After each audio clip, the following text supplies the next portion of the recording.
श्रावण के इस पावन महीने में, श्रावण के इस पावन अवसर पर हमारे सनातन धर्म में लोग, दुनिया के लोग भले हंसें, ताना कसें, पर हमारा सनातन धर्म इतना मजबूत है, उसकी पूजन पद्धति, उसके श्रृंगार एक ऊर्जा देते हैं। पहले के समय की जो स्त्रियां होती थी, नारियां होती थी, माताएं होती थी, वो अपने शीश में गजरा या फूल जरूर लगाती थी। साउथ में, वाराणसी में तो साउथ के लोग ज्यादा आते हैं, दक्षिण के, आप उनको भी देखिए, वो गजरा फूल लगाते। पहले की माताएं बालों में, केशों में गजरा फूल अवश्य लगाती थी। क्यों? 16 श्रृंगार में एक श्रृंगार है बेणी, गजरा। क्यों लगाया जाता है?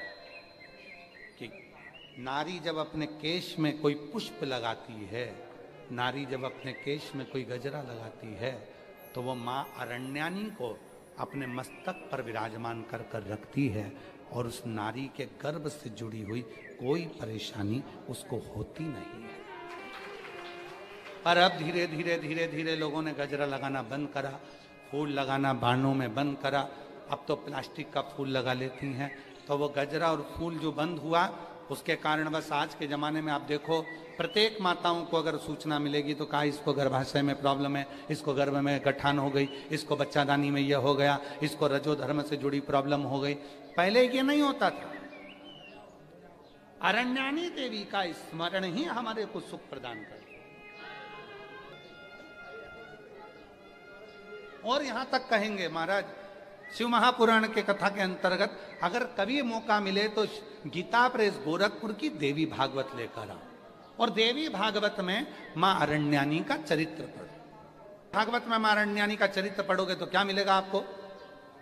मां अरण्यानी के चरित्र में पढ़ेगा आपको, जिस नारी के रजो धर्म में तकलीफ होती है, रजस्वला होते समय जिस बेटी को, जिस नारी को, जिस बच्ची को पेट में दर्द होता है, और कहीं ना कहीं रजो धर्म रुक जाता है या रजो धर्म लगातार चालू रहता है, तो मां अरण्यानी देवी का मात्र नाम लेकर 3 बार आचमन करने पर ही 1 घंटे के अंदर उसको आराम लगना प्रारंभ हो जाता है। ये अरण्यानी देवी,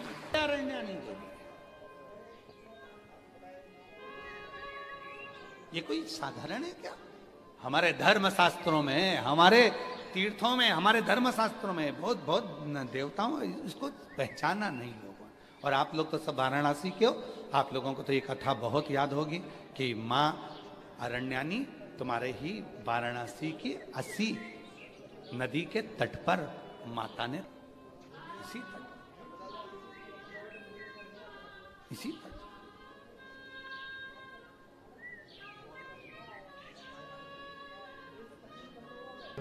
अरण्यानी देवी। एक बार वापिस बोलेंगे सभी, जितने आस्था चैनल पर सुन रहे हैं, जितने फेसबुक यूट्यूब पर सुन रहे हैं, जितने सोशल मीडिया पर सुन रहे हैं, और जितने काशी की इस पवित्र धरा पर इस भवन में बैठकर सुन रहे हैं, वो कौन सी देवी है जो व्यक्ति के उदर से जुड़े हुए उसके नारी के एक एक रोग को समाप्त कर देती है? उसका नाम है अरण्यानी देवी।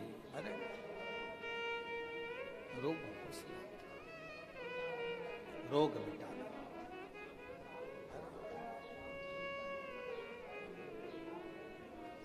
महाराज, आप बता सकते हो किसी को, भाई ये प्रॉब्लम है, आप अरण्यानी का नाम लो, 3 बार आचमन करो। विजय ने कहा मां पार्वती जी से कि ये तो सब दुखी हैं, और पार्वती जी भिड़ गई तब साधना में, उठती नहीं है, कपड़े गल गए। कितना तप करा होगा माता पार्वती जी ने, जरा विचार करिए कि वस्त्र तक गल गए। पत्ते का श्रृंगार किया, फूलों का श्रृंगार किया मां पार्वती, पुष्प। तब मेरे बाबा भोलेनाथ कैलाश से आ गए। सबसे पहले अगर मेरे भोलेनाथ आए तो पार्वती के पास आए।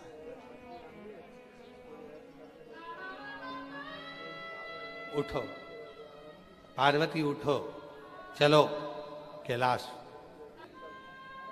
मैं इनको दुखी नहीं देख सकती।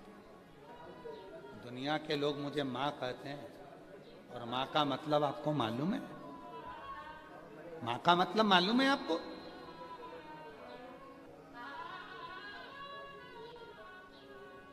सब अपने कमरे में दरवाजा बंद कर कर सोते हैं, पर बूढ़ी माँ अपना दरवाजा खोल कर सोती है। ना जाने मेरे कौन से बच्चे को मेरी कब जरूरत पड़ जाए और मुझे निकल कर जाना पड़े। मैं माँ हूं, कैसे दुखी देख सकती हूं मैं दुखी नहीं देख सकती। आप मुझे वर दो, ये सब दुखों से मुक्त हो। शिव जी ने कहा नहीं हो सकता। क्यों कर्म भोगते हैं ये? बाबा भोलेनाथ जी ने कहा ये पूर्व का कर्म है जो मनुष्य को भोगना पड़ रहा है, ये आज का कर्म नहीं है, पूर्व का। तो पूर्व का कर्म क्यों भोगा जाए? शिव जी ने कहा देखो, हॉस्पिटल में अगर कोई एडमिट होता है, वहां उसको बॉटल चढ़ती है, गोली मिलती है, इंजेक्शन लगता है, सिस्टर नर्स ध्यान रखती है, पर जब उसकी छुट्टी होती है तो उसको एक थैली में बहुत सारी दवाइयां रख कर दी जाती है और कहा जाता है घर जाके खाना, ये दोपहर ये शाम को खाना। बोलो बोलो जी बोलो, सही है कि गलत है? हॉस्पिटल से छुट्टी होती है तो दवाई देके भेजते कि नहीं भेजते? जम के तो बोलो, भेजते हैं ना? क्या कहकर भेजते हैं कि अब तुम डॉक्टर से कह दो, डॉक्टर साहब मेरी इतनी सारी दवाई खा ली, हॉस्पिटल में बोतल चढ़ा ली, इंजेक्शन लग गया, आराम कर ली, अब घर के लिए मत दो। डॉक्टर कहेगा नहीं, ये तो सही है कि गलत? दवाई देकर भेजा जाता। बस शिव जी ने कहा पार्वती, मनुष्य अपने कर्म का भोग भले भोग लेता है, फिर भी मनुष्य देह में उसको कर्म भोगने के लिए मृत्यु लोक में भेजा जाता है, जिससे वो अपने पूर्व के कर्म को थोड़ा थोड़ा भोगता रहता है, भगवान का भजन भी करता रहता है। भोगना ये तो बिजली के बिल की तरह है। जून का बिजली का बिल कब भराता है? जम के बोलो, जुलाई में। जुलाई का बिजली का बिल कब भराएगा? अगस्त में। उसी तरह तुम आज कर कर जाओगे, कल भोगोगे। पहले कर कर आए हो तो आज भोग रहे हो। पूर्व में जो तुमने अच्छा किया तो बाबा विश्वनाथ ने तुमको, दुनिया के लोग भीड़ में आते हैं, कीचड़ में आते हैं, धूप में आते हैं, बारिश में आते हैं, अपना खुद बिछाते हैं, खुद ओढ़ते हैं, खुद खाते हैं, खुद सोते हैं, इधर से ये धकाता है, वो धकाता है। तुम्हारा पूर्व का कोई कर्म अच्छा था जो बाबा विश्वनाथ एसी के हाल में तुमको कथा सुनवा रहा है।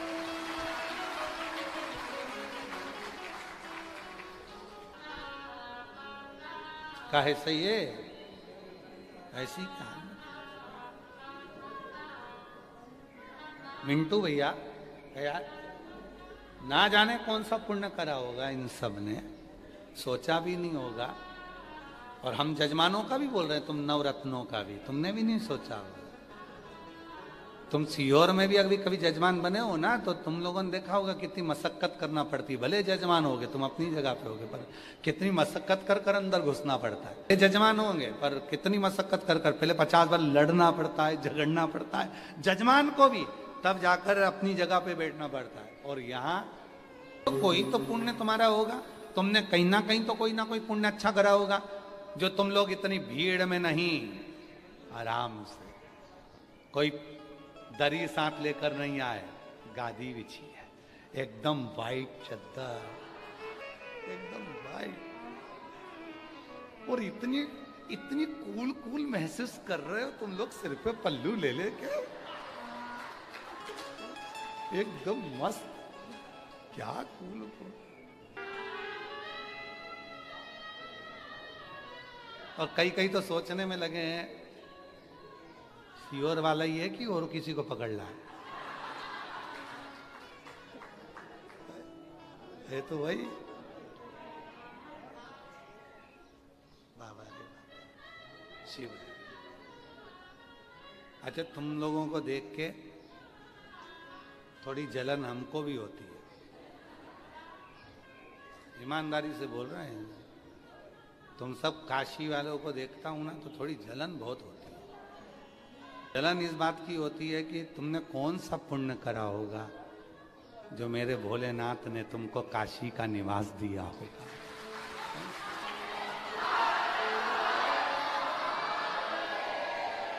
आज तो बाबा नहीं बोले, उससे पहले तुम बोल दिए। पक्के शिष्य बाबा, पक्के। है कोई तो पुण्य तो इसको देख के जन्म, जिस भूमि पर आने के लिए देवता तरसते हो, देवता। याद है आपको कि जब देवासुर संग्राम हुआ और उस देवासुर संग्राम में जब बुद्धि काम नहीं कर रही थी इंद्रदेव की, क्या करा जाए, क्या करा। देवासुर संग्राम में जब बुद्धि काम नहीं कर रही थी इंद्रदेव की, क्या करा जाए। ब्रह्मा जी के पास गए, कोई तरीका बताओ वृत्रासुर मर जाए। उसको मारने का एक ही तरीका है, काशी का भ्रमण कर कर आ जाए। काशी तो काशी रही है, सतयुग में भी काशी थी, त्रेता में भी काशी थी, द्वापर में भी काशी थी, कलयुग में भी काशी है, और कलयुग चले जाएगा तो भी काशी रहेगी। काशी कभी नष्ट नहीं होती है। सतयुग में काशी त्रिशूल पर थी, आकृति त्रिशूल जैसी थी, इसीलिए कहा जाता है काशी को त्रिशूल पर बसी है। त्रेता में काशी सुदर्शन चक्र पर थी, इसलिए काशी का स्वरूप चक्र जैसा हो गया। द्वापर में काशी रथ जैसी थी, इसलिए काशी को रथी भी कहा जाता है, रथ पर, रथ जैसी आकृति। और कलयुग में काशी शंख जैसी है, और वो शरण नहीं है जो भगवान नारायण के हाथ में है, ऐसी मेरी काशी है।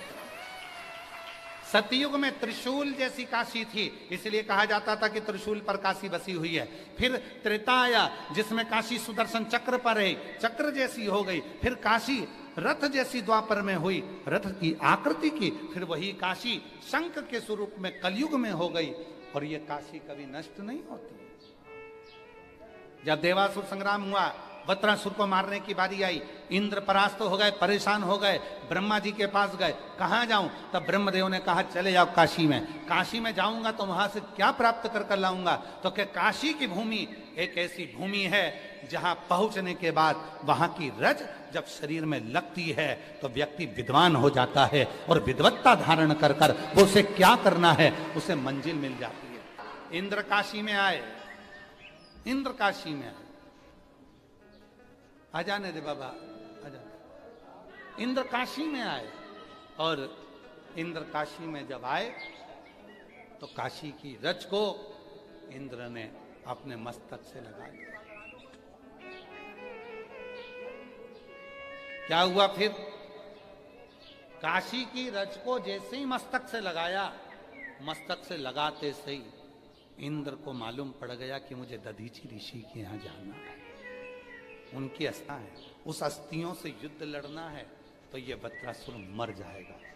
यहां आने के बाद, काशी की भूमि पर आने के बाद इंद्र को मालूम पड़ा कि इस भूमि में क्या है, यहाँ विद्वत्ता है, यहाँ ज्ञान है, यहाँ वो आनंद है कि एक साधारण से साधारण व्यक्ति भी आता है तो विद्वान होता चले जाता है। ये पत्र है, एक पत्र लिखा है, देखो, आशुतोष अग्रवाल।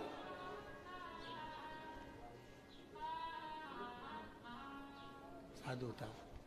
गुरुजी, बाबा ने मुझे क्या दिया, मैं क्या कहूं? बस यही कहूंगा कि मेरे सब हमेशा शिव जी मेरे साथ, हमेशा शिव जी रहते। पत्र को आप लोग आस्था चैनल पर पढ़ सकते हैं। गुरुजी, मेरा नाम आशुतोष अग्रवाल, उषा अग्रवाल। बाबा ने मुझे क्या दिया है मैं क्या कहूँ, बस मैं कहूँ कि मेरे साथ हमेशा शिव जी रहते हैं। मैं गुरु जी झारखंड का निवासी था और मैं बचपन से शिव जी के मंदिर जाया करता था। की कथा जब से सुनी तब से शिव तो दिल में बैठ गया। अब ऐसा लगने लगा कि शिव के सिवा कोई नहीं है और मेरे दुख में मेरा शिव काम आएगा। हमने झारखंड छोड़ा, बाबा का नाम लेकर आपकी कथा पर भरोसा कर कर हम लोग काशी आ गए। वहाँ हमारा बिजनेस नहीं था, काम नहीं था, हम लोग यहाँ आ गए। अच्छा, यहाँ आने के बाद भी मैं क्या करूँगा, थोड़े ही दिन हुए हैं मेरे यहाँ आए। आपकी कथा सतुआ बाबा जी के आश्रम में चल रही थी। बाबा जी उस कथा को आयोजित किए, यजमान परिवार आयोजित किए। प्रथम बार आपकी कथा मैंने काशी में ही सतुआ बाबा जी के यहाँ सुनी और हम तो नए नए आए थे। बाबा क्या कहते, पर जितनी महिला वहां आई थी वो सब बोल रही थी, ये सीहोर वाला बाबा आता है, कथा करता है, इसकी कथा में जो मांगो वो मिलता है। हमको तो आश्चर्य हुआ कि ऐसा होता है क्या, इतनी सारी कथा लोग करते हैं उनमें तो ऐसा नहीं होता, फिर सीहोर वाले बाबा की कथा में क्या होता है।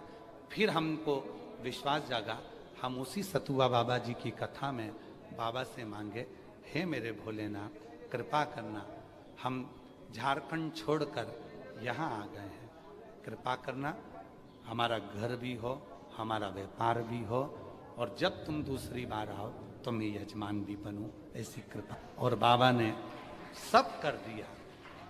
अभी सतुआ बाबा जी की कथा को कितना समय हुआ होगा, 2024 में हुई थी और 26 में इनको यजमान भी बना दिया और 26 में इनका घर भी बना दिया और 26 में व्यापार भी बाबा ने करा दिया और बाबा की कृपा से सब कुछ मिल गया। ये शिव है। उसमें चतुर्वेदी जी आपके लिए भी लिखा है कि हमने सोचा नहीं था, चतुर्वेदी जी ने हमको यजमान स्वयं, हम तो कहे ना, तो शिव जी ही अपने भक्तों को भेजता है, शिव की कृपा। बैठिए, आइए एक बेलपत्र ले जाओ, पत्र पड़ा है ना आपका, तो बेलपत्र। बाबा सतुआ बाबा जी की कथा को हमने बस विनती करी और लोग कहते थे सीहोर वाला बाबा कथा करने आया है, जो मांगो वो मिलता है। हमने तो विश्वास करा, फिर विश्वास करा और आज बाबा ने मकान भी दिया, व्यापार भी दिया और सब कुछ भंडार भर दिया और यजमान भी बना दिया। ये शिव है।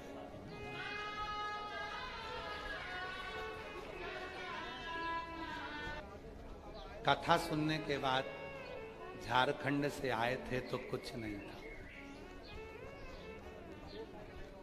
2024 की कथा से लेकर 2026 की कथा तक सब दिए। यहाँ तक बाबा जी बता रहे हैं कि सीहोर कुबरेश्वर धाम पर भक्तों के रहने के लिए कमरा भी बना दिया। शिव भाव से आप, जिस भावना से आप, विश्वास, भरोसा,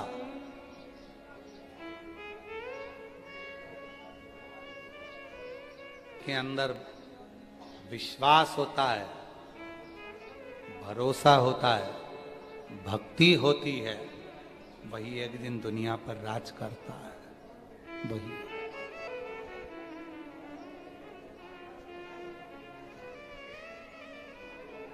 विश्वास, भरोसा, भक्ति दृढ़ता देती। आप अपने भीतर विश्वास तो करो, मानो तो मैं गंगा मां हूं, बोलो बोलो जम के बोलो, जन ना मानो तो बहता मान।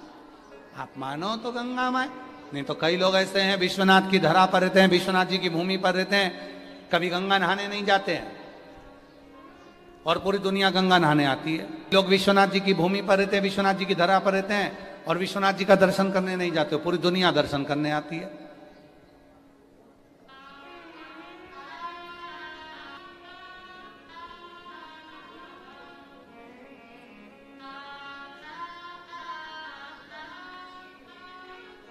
फिर भी फिर भी भोलेनाथ कृपा करते हैं, कृपा करते हैं। फिर शिव जी ने कहा ये तो भोगना पड़ेगा, ये पूर्व के कर्म का भोग है जो भोगना है। तो पार्वती जी ने फिर विनय करा, नहीं नहीं मैं नहीं चाहती कि ये भोगें, ये तुम्हारा अगला जन्म का इस जन्म में भोगो और इस जन्म का अगले जन्म में भोगो और उस जन्म का उस जन्म में भोगो, ये चक्र मुझे नहीं चाहिए। कुछ भी करो, इन जन्म के चक्र से मुक्त करो। तो शिव जी ने कहा ठीक है, अब तुम चिंता मत करो, तुम अगर चाहती हो कि सब इस जन्म का अगले जन्म को ना भोगा जाए, जो झूठ बोला, प्रपंच करा, गलती करी, वो अगले जन्म में भोगने को ना मिले, तो मैं एक काम करता हूं, जिस असी नदी के तट पर हे पार्वती तुम मौन होकर बैठी है, और असी के मध्य में जो टापू है, इसी पर मैं बैठकर इतना तप करता हूं, इतना तप करता हूं कि उसका फल तुझे प्राप्त होगा। और असी नदी के तट के मध्य में भगवान विश्वनाथ, भगवान शिव बैठ गए, हजारों वर्ष का तप करने लगे।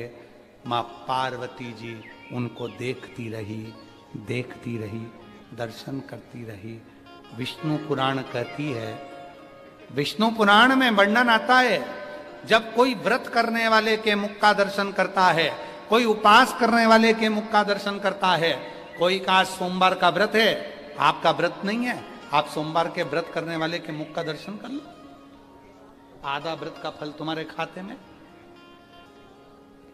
तुम या सोमवार का हाथ उठाओ, हमारा व्रत नहीं है इसलिए हम तुमको देख लेते हैं,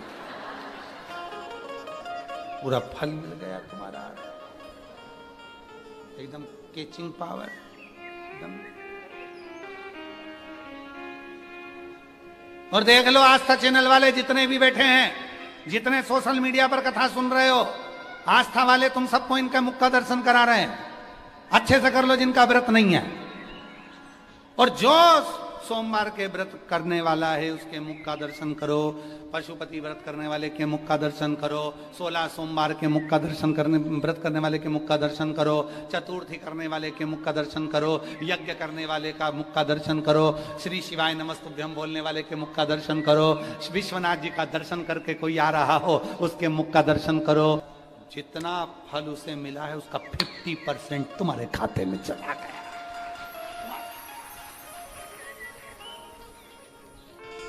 उठाओ जरा हाथ उठाओ, सोमवार वाले उठाओ, सबको गिराना मत जब तक हम नहीं देख लें। अच्छा दिखाओ रे, आस्था चैनल दिखाओ, सबके कल्याण होगा, जरा दिखाओ, सबको दिखाओ, सबका कल्याण होगा। हर हर, बस रखो रखो रखो। आज 50%।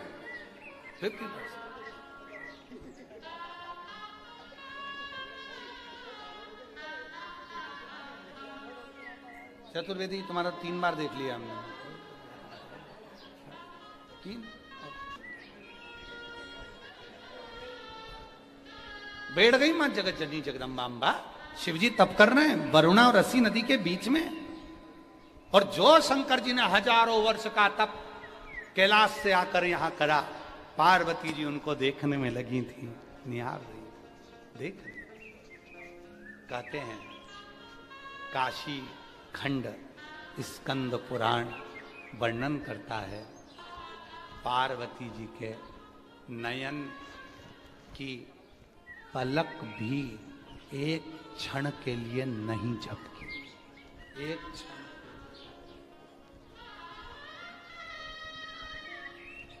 पार्वती जी के नयन की पलक, स्कंद पुराण काशी खंड वर्णन करता है कि पार्वती जी के नयन की पलक एक क्षण के लिए भी नहीं झपकी। शिव जी को देखती, शिव तप में थे, पार्वती जी दर्शन करती रही, नेत्र खुले भोले बाबा के। पार्वती को देखकर शिव जी ने कहा, पार्वती आज तूने मेरे दर्शन को किया है, तप का दर्शन तेरा खाली नहीं जाएगा, मेरी आदि शक्ति तुझ में जाएगी। दुनिया के लोग कहेंगे आदि शक्ति भवानी की जय, दुर्गे महारानी की। कहते आदि शक्ति भवानी की जय, दुर्गे महारानी की। मेरी आदि शक्ति तुझ में चली गई है और पार्वती ये शक्ति कहीं खाली नहीं रहेगी। जब महिषासुर का वध करना होगा तो तुझे ये शक्ति काम आएगी, दुष्टों का संहार करना होगा तो तुझे ये शक्ति काम आएगी। पार्वती जी कहती हैं दुष्टों का संहार तो मैं आपकी कृपा से कर दूंगी, पर इस शक्ति का प्रयोग तो मुझे यहीं करना है, यहीं। लो वाराणसी वालों, स्कंद पुराण काशी खंड में क्या लिखा है? इस शक्ति का प्रयोग मुझे यहीं करना है। और आप सब लोग तो काशी में रहने वाले, अच्छी कथा का स्मरण, इसी शक्ति का प्रयोग मुझे यहां करना है, मुझे यहीं। तो शिवजी ने पूछा कौन सी शक्ति का? तो आपके शरीर की जो तप साधना की आदि शक्ति मिली है उसका फल मुझे यहीं पर चाहिए। शिवजी ने जो शक्ति दी, पार्वती जी ने कहा आपने जिस भूमि पर तप करा इसका नाम वाराणसी होगा, ये आपके तप से मिला, इसका नाम वाराणसी। आप पर मुझे जो आपके दर्शन से आदि शक्ति मिली है उससे मैं इस भूमि पर अपने हाथ रखकर फल देती हूँ। मेरे शरीर की, शिव की शक्ति का फल इस भूमि पर रहे और ये भूमि पर जब किसी का एक बार भी आगमन हो जाए, इस भूमि पर कोई भूलवश भी यदि आ जाए, इस भूमि पर यदि किसी के प्राण भी छूट जाए तो उसको फिर किसी जन्म का कर्म का भोग ना भोगना पड़े और वो शिव के धाम चला, वो शिव के धाम जा। ये मातृ शक्ति ने अपने भगवान शिव के आदे तप का फल वाराणसी को दिया है। इसीलिए यहां पर लोग कहते बाबा बाबा सब कहे,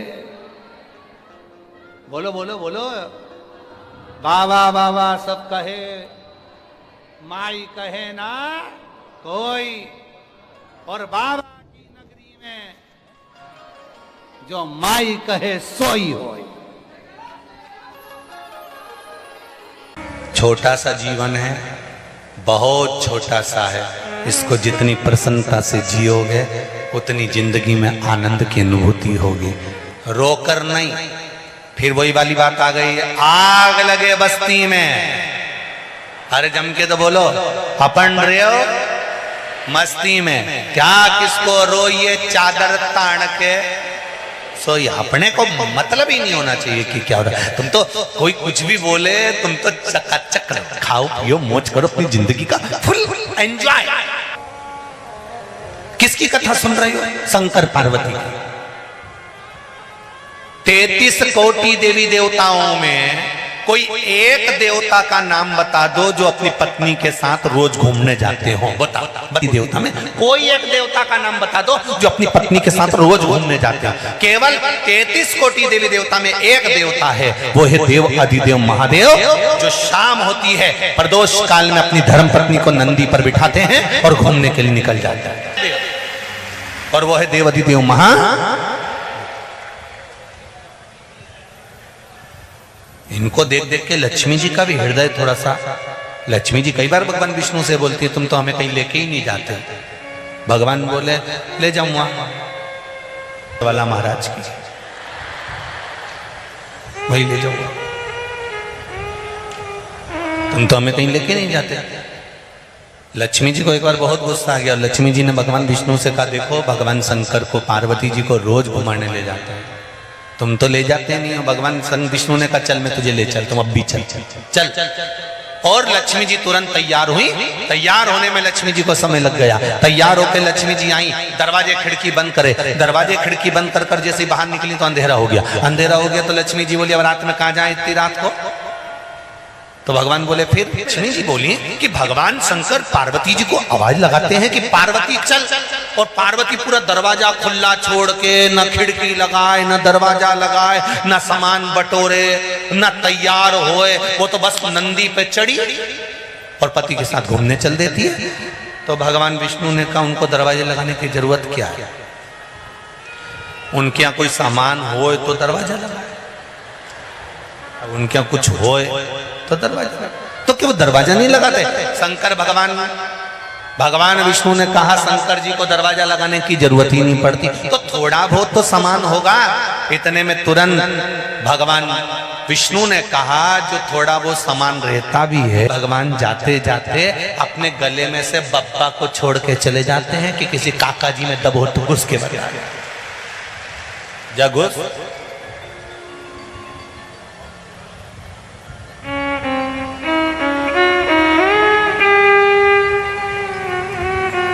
शंकर और पार्वती की कथा कहती है कि भगवान शिव से पूछा गया कि तुम बस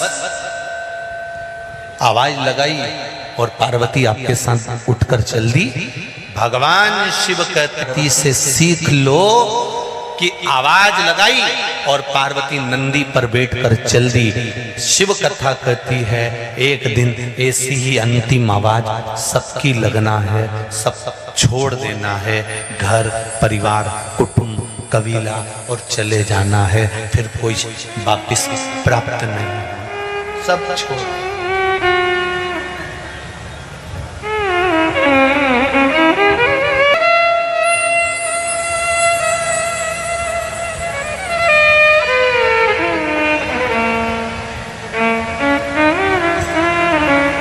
शिव कथा कह रही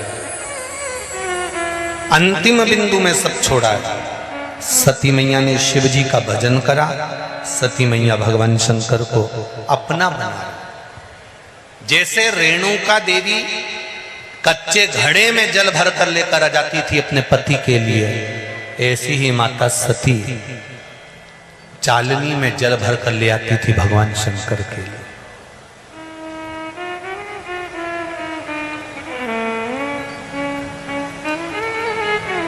श्रावण शिव महापुराण की कथा चल रही है। सहस्त्र धारा अभिषेक भगवान शंकर का या राम जी का या देवता का जो होता है, शिव महापुराण की कथा कहती है ये सहस्त्र धारा अभिषेक का जो महत्व है, ये माता सती ने भगवान शंकर के लिए किया था। किसने किया था? माता सती।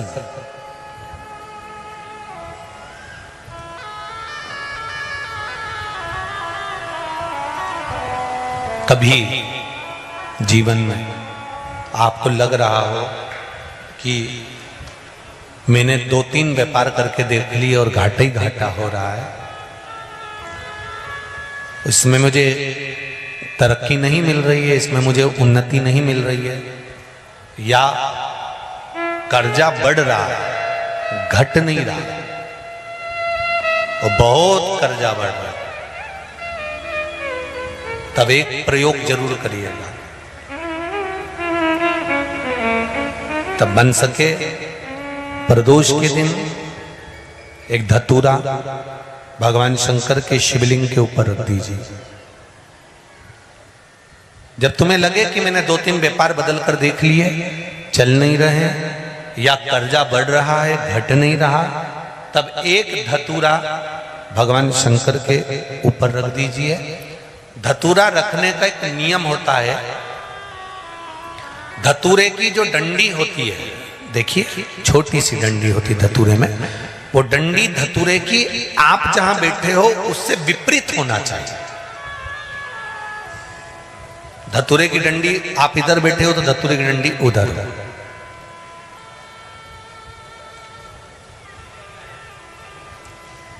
अपने को लग रहा है कि व्यापार मैंने बदल लिया, 2 बार 4 बार 6 बार व्यापार बदल के देख लिया और कर्जा बढ़ रहा है, पर व्यापार भी नहीं चल रहा। फैक्ट्री डाली वो भी बंद हो गई, दुकान डाली वो भी बंद हो गई, कुछ काम करा वो भी बंद हो गया। जहाँ संबंध के लिए जाते हैं संबंध नहीं होता है, बेटा बेटी बड़े हो गए उनका कहीं जम नहीं रहा, बहुत प्रयास करके देख लिया पर हो नहीं रहा। तो प्रदोष के दिन धतूरे को रखिए पर डंडी विपरीत दिशा की ओर हो और 1 लोटा जल धीरे धीरे उसी धतूरे के ऊपर आप चढ़ाना प्रारंभ कर दीजिए जो शिवलिंग के ऊपर रखा हुआ है।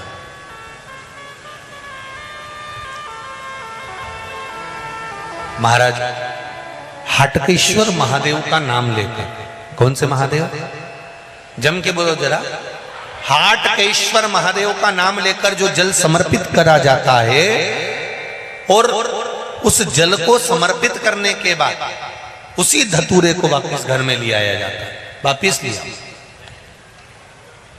उसके बाद तुम जिस कार्य में हाथ डालोगे और जो कार्य करना चाहोगे उसमें सफलता मिलना चालू हो जाएगी और कर्जा भी धीरे धीरे चूकना प्रारंभ हो जाएगा। संबंध नहीं हो रहे होंगे तो संबंध होना पैसे में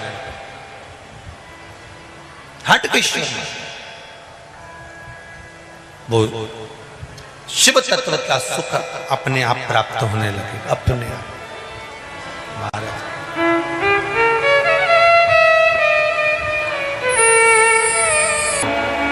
श्रावण महीने की शिवरात्रि है। आप और हम सब मिलकर बाबा देवाधिदेव महादेव की पावन कथा का जो मूल मंत्र है उस मंत्र का जाप सभी लोग अपने अपने स्थान पर बैठकर करेंगे और निवेदन करेंगे देवाधिदेव महादेव से कि जीवन का सब सुख आपके चरणों से हमें प्राप्त हो। श्री शिवाय नमस्तु। श्री सती मैया के साथ में भगवान देवाधिदेव महादेव का मंगल विवाह हुआ। भगवान का मंगल विवाह सती जी के साथ में हुआ। विवाह करने के बाद भगवान शिव माता सती को कुंभज बाबा के आश्रम में ले गए।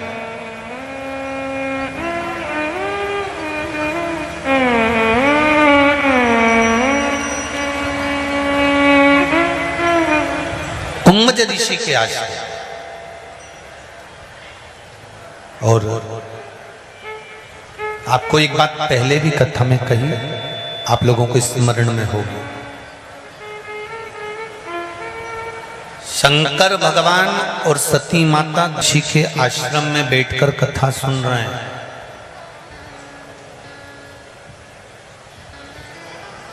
कुंभज ऋषि ने शिवजी को देखा, शंकर भगवान ने कुंभज बाबा को देखा। शंकर भगवान ने कुंभज ऋषि से कहा कि मेरे मन में जो भाव है वो पूर्ण हो। अगस्त ऋषि कुंभज ऋषि ने कहा भोलेनाथ जी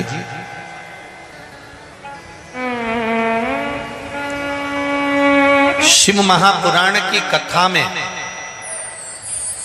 जो जाकर बैठता है, चाहे वो आस्था चैनल पर कथा सुन रहा हो, चाहे फेसबुक यूट्यूब पर कथा सुन रहा हो, चाहे इस पावन प्रागण्य में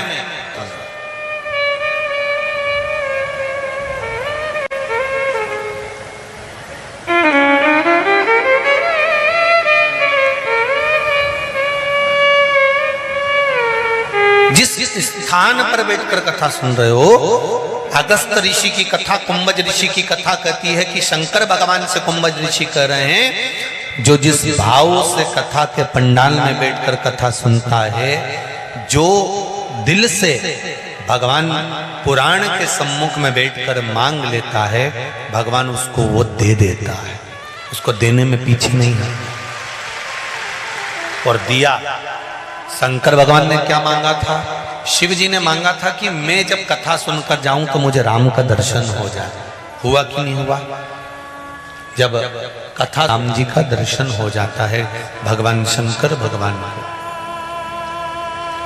शिव जी को, शंकर भगवान ने पूछा कि मैंने तो मांगा था कि राम जी का दर्शन हो जाए। कुंभज ऋषि से पूछा ये सती ने क्या मांगा? तो कुंभज ऋषि बोले मैं बोल नहीं सकता, पर जो मांगा वो मुझसे मिलेगा जरूर। फिर भी सती मैया ने क्या मांगा था? कुंभज ऋषि ने कहा कथा सुनने के लिए जब सती बैठी तो उसके मन में आया कि विवाह होने के बाद तो मेरे पति को मुझे कहीं घुमाने ले जाना चाहिए, पर इन्होंने तो मुझे कथा में लाकर बिठा दिया। उससे अच्छा है ये मेरा शरीर ही जलकर भस्म हो जाए तो ठीक है।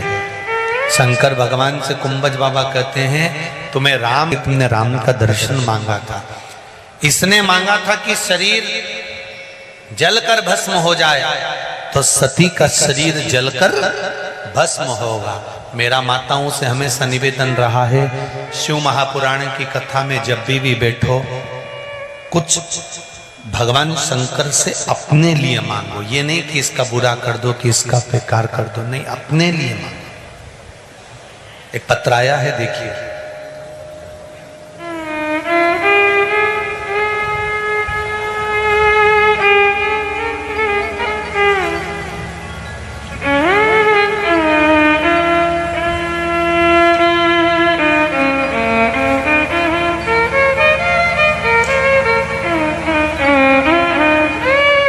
मेरा नाम मधु रवि मंडले है, मैं राऊ में रहती हूँ।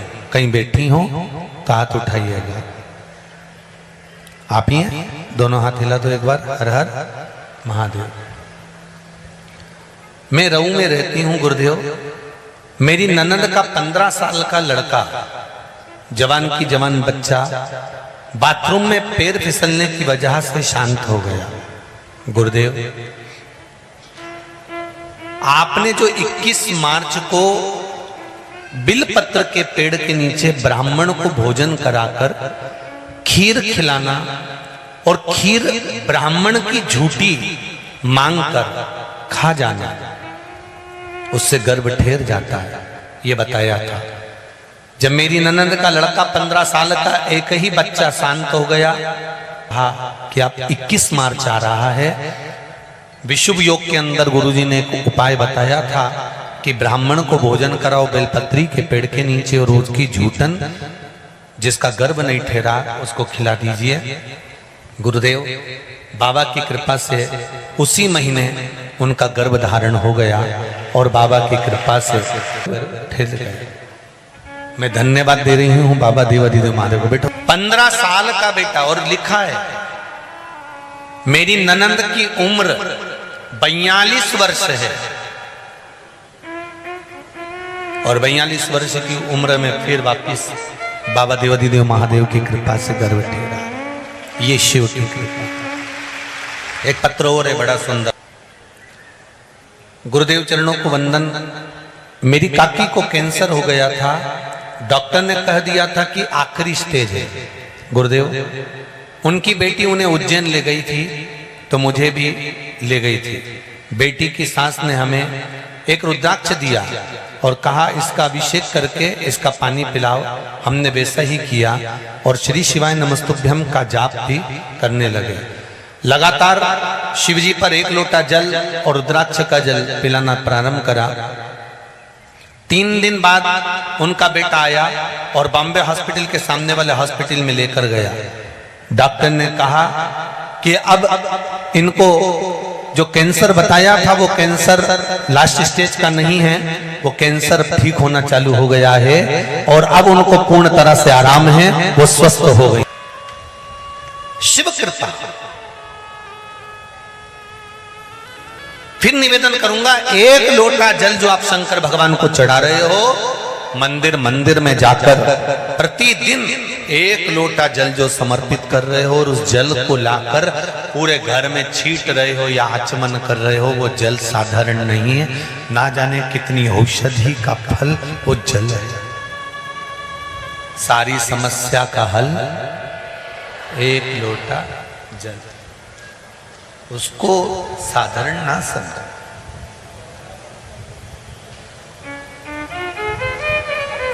भजन साधारण नहीं है।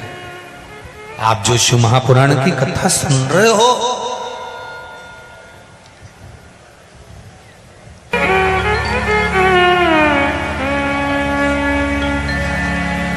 श्री शिवाय नमस्तुभ्यम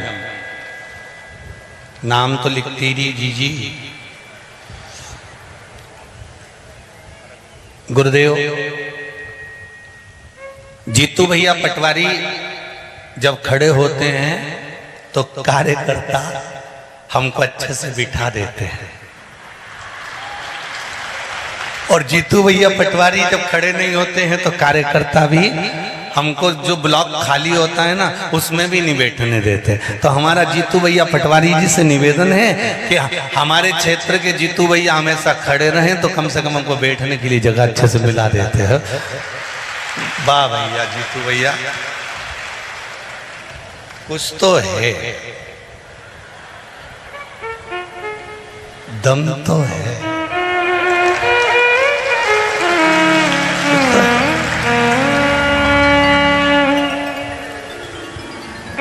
तो अपन तो जीतू भैया पटवारी जी से कहते थे कि वहां से वहां तक राउंड लगा ली सकते, जो जी खड़ी मिले ना पटी जाए।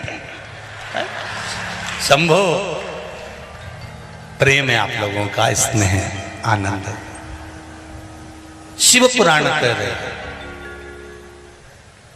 भगवान शंकर की कथा कर रहे, शिव महापुराण वर्णन कर रहे हैं।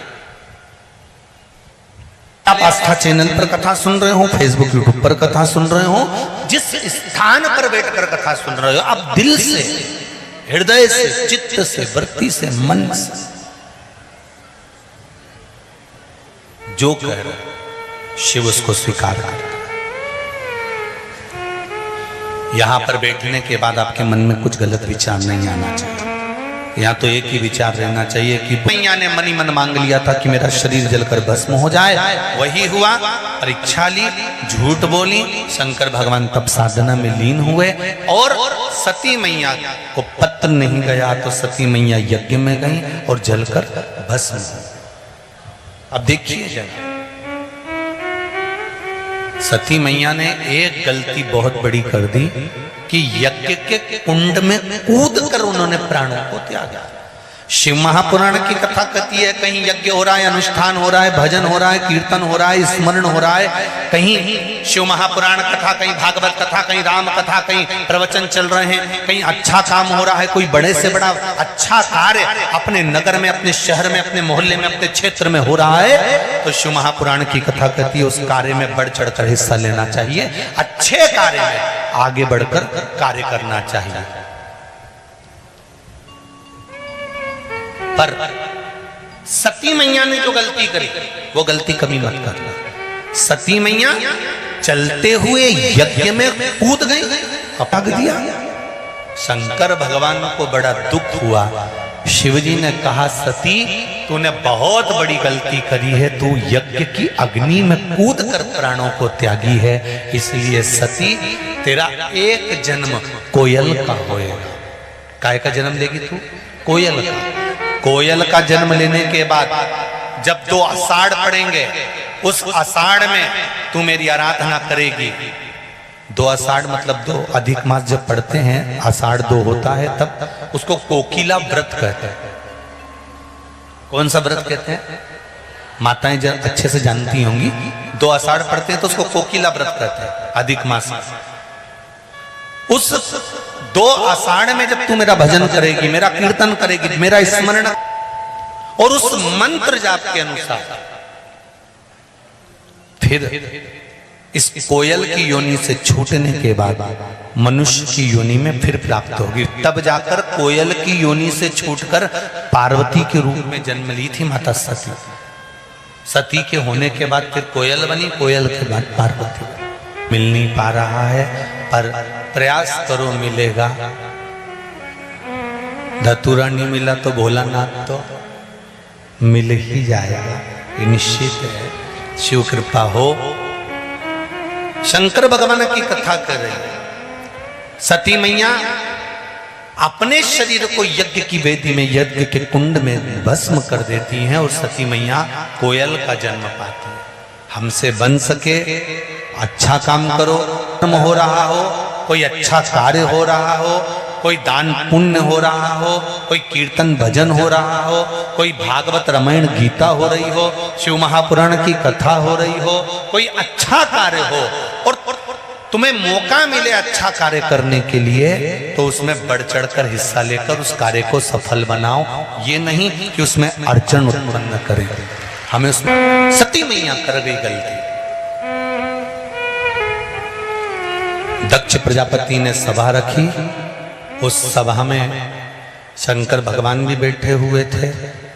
जब दक्ष प्रजापति आए, शिव जी को श्राप दे दिया कि तुमने मेरा आदर नहीं करा, तुम शमशान में निवास करोगे।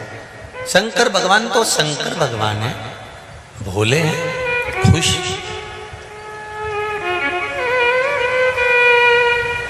अपन जरा सा किसी को कह दो, क्यों रे मरी रिया है कहीं,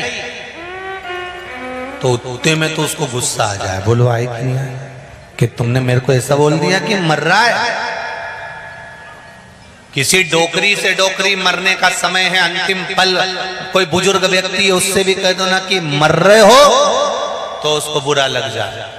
और दक्ष प्रजापति खुद कह रहे हैं, शिव मैं तुम्हें श्राप देता हूं कि तुम शमशान में निवास करोगे। शमशान में निवास करोगे मतलब शिव तुम मेरे लिए तो गए।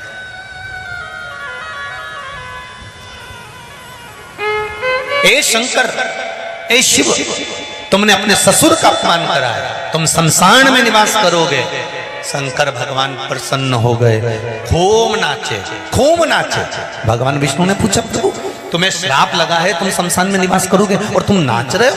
शंकर भगवान बोले, मेरे ससुर जैसा दुनिया में कोई ससुर नहीं होगा। मेरा कितना भला सोचा है, मुझे स्थान दिया तो शमशान में दिया। मेरे ससुर ने मेरे लिए कितना अच्छा सोचा कि प्लाट भी दिलाया तो शमशान में दिलाया, जहां कोई कब्जा ही नहीं करेगा। दक्ष प्रजापति ने कहा, शंकर मैंने तुम्हें श्राप दिया, तुम्हारे मन में ग्लानि उत्पन्न नहीं हुई, तुम्हारे मन में खेद उत्पन्न नहीं होगा? बाबा भोलेनाथ जी कहते हैं, तुमने जो श्राप दिया ये भी मेरे ही कहने पे दिया है।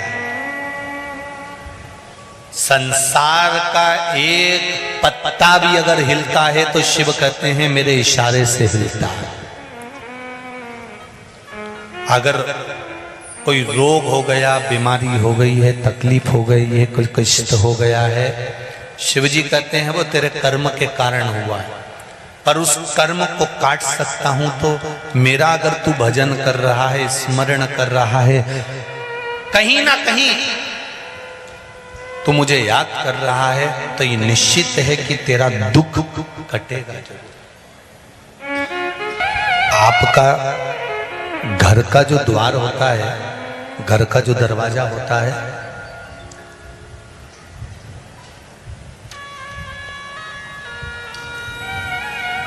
वो घर का जो द्वार होता है, वो द्वार कभी आपने पूर्व समय में कहीं पर वो दरवाजा कभी आपने गोल देखा है क्या? ऐसा राउंड वाला नहीं देखा ना। पुराने समय में छोटे से छोटा दरवाजा बनता था पर चौकोर बनता था।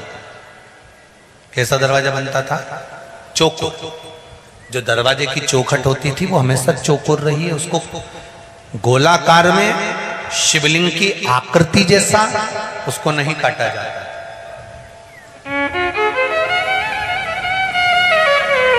पर अभी अभी नए नए फैशन में लोग घर की चौखट को गोल आकृति में कटवा लेते हैं। वो बना तो लेते हैं, उसमें प्रवेश भी कर लेते हैं, उसमें रहना भी चालू कर देते हैं, पर तन, मन और धन ये तीन तरह से दुखी तो रहते ही हैं।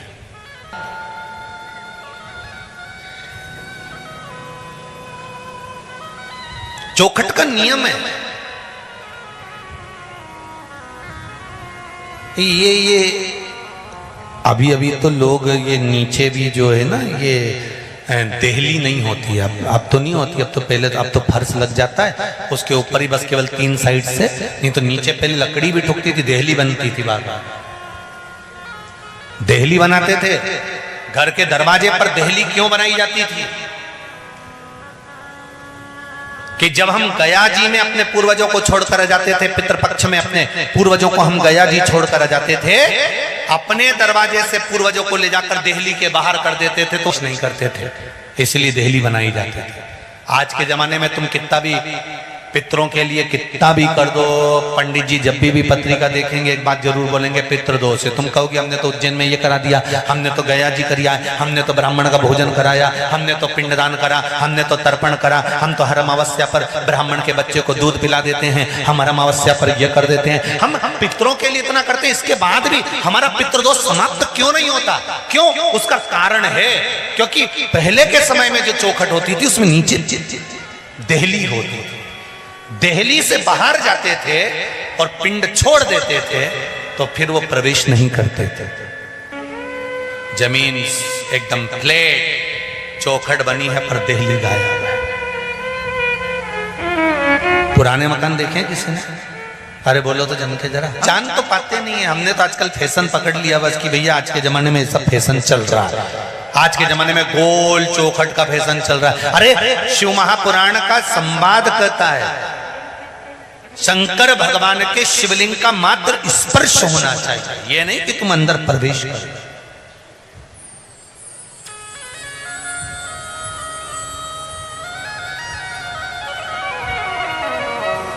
महाराज दक्ष प्रजापति ने श्राप दिया, शंकर भगवान प्रसन्न हुए, शिवजी जाकर निवास करे, यज्ञ रखा।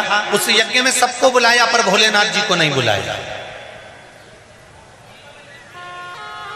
शिव को आमंत्रित ही नहीं करा। शिव नहीं वहां कुछ अकाल मृत्यु वो मरे जो काम करे चंडाल का, काल उसका क्या बिगाड़े जो भक्त हो महा। शंकर की उपासना करने वाला कभी दुखी नहीं रह सकता, कभी दुखी नहीं। एक गौतम बाबा और मां अहिल्या की कथा आपने सुनी होगी कि गौतम ऋषि की धर्म पत्नी माता अहिल्या को गौतम ऋषि ने श्राप दे दिया था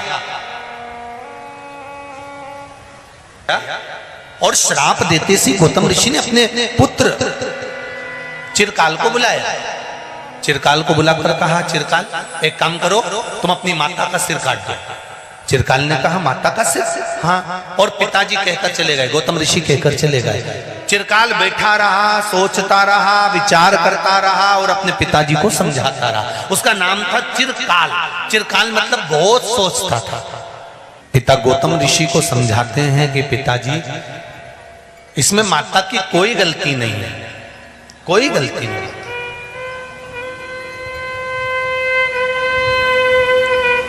इंद्र स्वयं गलती करे हैं, इसमें मेरी माता की कोई गलती नहीं है, कोई गलती।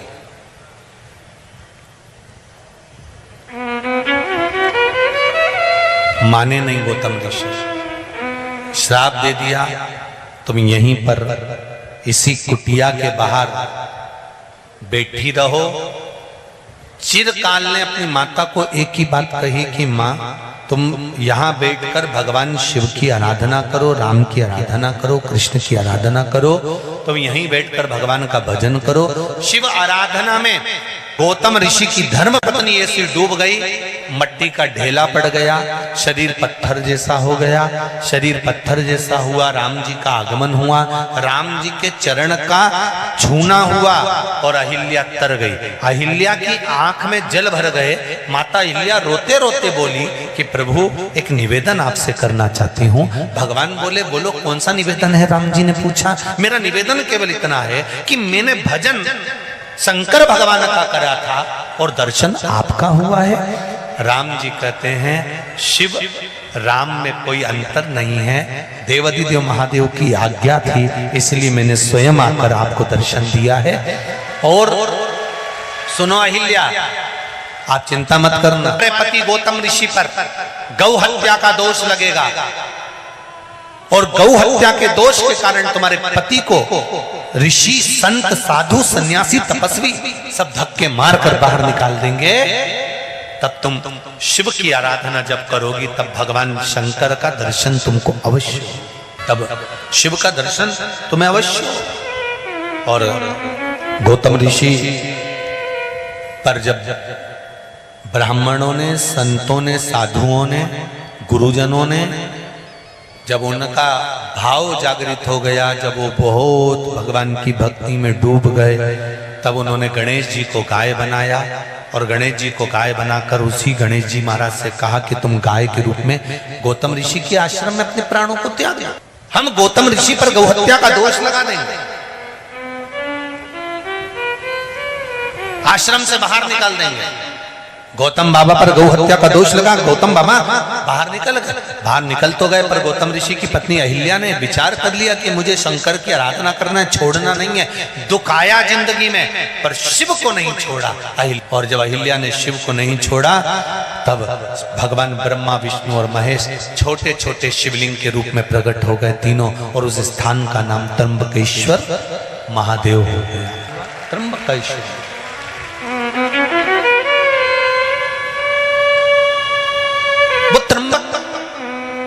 त्र्यंबकेश्वर महादेव विश्वास का प्रतीक है। वो बताते हैं कि विश्वास अर्थात माता अहिल्या पर कितना दुख आया, पत्थर का ढेला बन गई, चरण छुआ, स्त्री बन गई, वहां से छूटी, यहाँ आई, यहाँ आने के बाद भी दुख पीछा नहीं छोड़ा।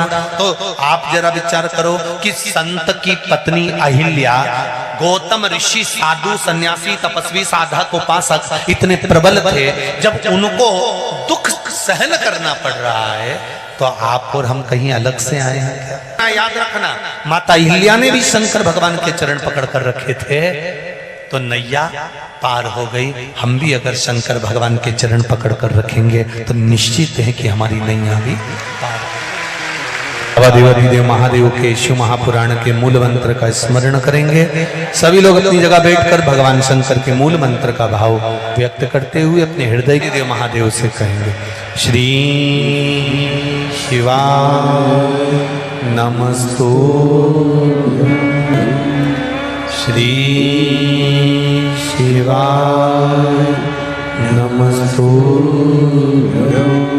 श्री शिवाय नमस्तु। पार्वती का जन्म हो गया। माता पार्वती देव ऋषि नारद के कहे अनुसार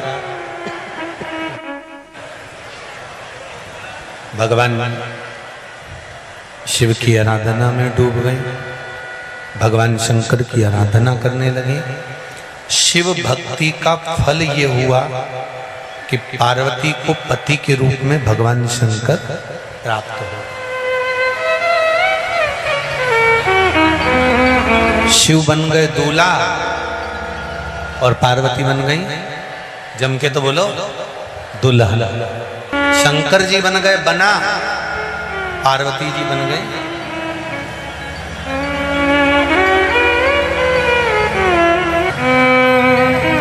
देखिए,